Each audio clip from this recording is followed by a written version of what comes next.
Hello friends, welcome to Ajit study centre. तो आज के इस वीडियो में हम लोग यूज ऑफ कैन से बनने वाले ट्रांसलेट को सीखने वाले हैं। तो आप इस वीडियो को बिना स्किप किए पूरा अंत तक ध्यान से देखिए। तो चलिए शुरू करते हैं आज के इस वीडियो को। तो थोड़ा सा हम लोग यहाँ पर समझ लेते हैं कि आखिर कैन का मतलब क्या होता है। तो देखिए, कैन का मतलब होता है सकना। तो कैन का प्रयोग हम वहाँ करते हैं जहाँ पर एबिलिटी यानी कि क्षमता का बोध होता है। जैसे कि यहाँ पर एग्जाम्पल से समझते हैं कि मैं कहानी लिख सकता हूँ, यानी कि मेरे पास इतना क्षमता है, इतना कैपेसिटी है, इतना एबिलिटी है कि हम कहानी को लिख सकते हैं। तो ये एबिलिटी को दर्शाता है। तो यहाँ पर हम लोग कैन का प्रयोग करेंगे।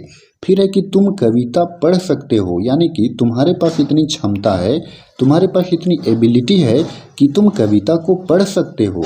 तो इस तरह के जो वाक्य होते हैं उसमें कैन का प्रयोग करते हैं। तो यहाँ पर देखिए रूल है। रूल को हम लोग स्ट्रक्चर भी कहते हैं और बनाने का नियम भी कहते हैं। तो रूल है यहाँ पर subject plus can plus V1 plus object, यानी कि कैन का प्रयोग में हमेशा वर्ब का फर्स्ट फॉर्म का प्रयोग होगा। तो चलिए हम लोग बनाते हैं। फर्स्ट में है मैं कहानी लिख सकता हूँ। तो मैं यहाँ पर देखिए सब्जेक्ट में है मैं, तो मैं का इंग्लिश हो जाएगा आई। तो आई लिख दिए। उसके बाद देखिए कैन का प्रयोग करेंगे, तो कैन लिख दिए। उसके बाद देखिए वर्ब का फर्स्ट फॉर्म, तो यहाँ पर वर्ब कौन है? लिखना। तो लिखना का इंग्लिश होता है right, WRITE, right. I can write. उसके बाद देखिए ऑब्जेक्ट है, तो ऑब्जेक्ट में है कहानी। तो कहानी जो है वो क्या है? एक नाउन है। तो इसके पहले हम लोग ए लगा देंगे आर्टिकल, यानी कि कहानी को हम लोग एक एक करके लिखेंगे।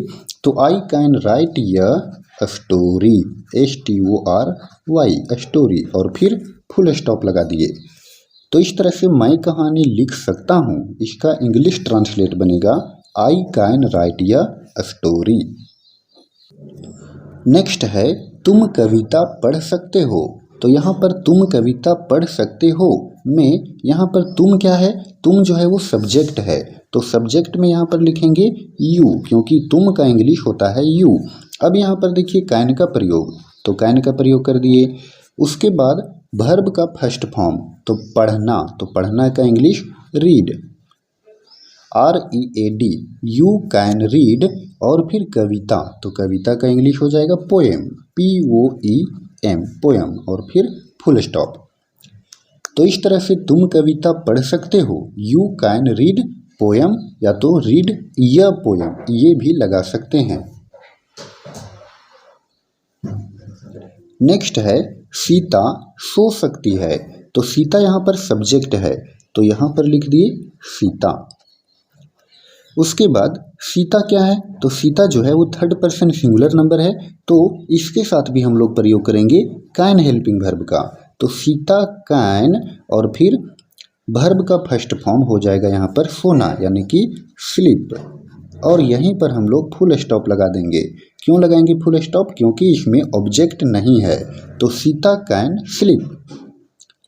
नेक्स्ट है वे लोग टहल सकते हैं। तो वे लोग का इंग्लिश हो जाएगा दे, THEY, दे, और फिर कैन का प्रयोग कर दिए दे कैन।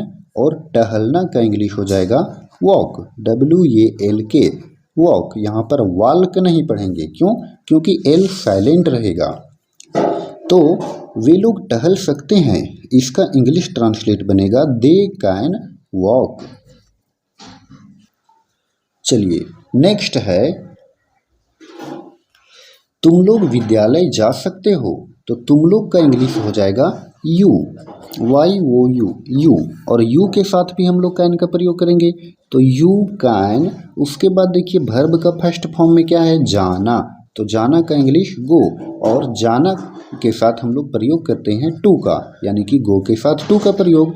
तो यू कैन गो टू, कहाँ जाना है? तो देखिए ऑब्जेक्ट में है विद्यालय, तो ये हो गया विद्यालय का इंग्लिश स्कूल, SCHOOL, स्कूल। तो इस तरह से तुम लोग विद्यालय जा सकते हो, you can go to school.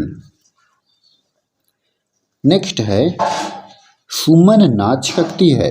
तो यहाँ पर सब्जेक्ट में है सुमन, तो सुमन लिख दिए SUMAN सुमन।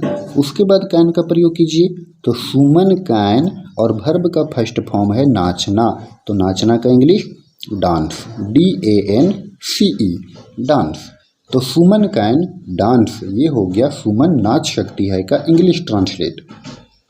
लास्ट में है हम लोग मछली पकड़ सकते हैं, तो हम लोग मछली पकड़ सकते हैं, तो देखिए हम लोग यहाँ पर क्या है, तो हम लोग यहाँ पर सब्जेक्ट में है, तो इसका इंग्लिश हो गया वी मीन्स हम लोग। अब यहाँ पर कैन का प्रयोग करेंगे, तो वी कैन। अब है पकड़ना, तो पकड़ना का catch, CATCH, we can catch, क्या पकड़ना है, तो मछली, तो मछली का फिश, FISH। तो इस तरह से वी कैन कैच फिश और फिर फुल स्टॉप लगा देंगे, तो हम लोग मछली पकड़ सकते हैं, वी कैन कैच फिश। ये हो गया इसका इंग्लिश ट्रांसलेट। तो फ्रेंड्स आई होप कि आपको यूज ऑफ कैन से बनने वाला सभी ट्रांसलेट अच्छे से समझ में आया होगा। तो अगर आपको ये वीडियो पसंद आया हो तो आप इस वीडियो को लाइक करें और चैनल पर नए हो तो चैनल को भी सब्सक्राइब करें। धन्यवाद।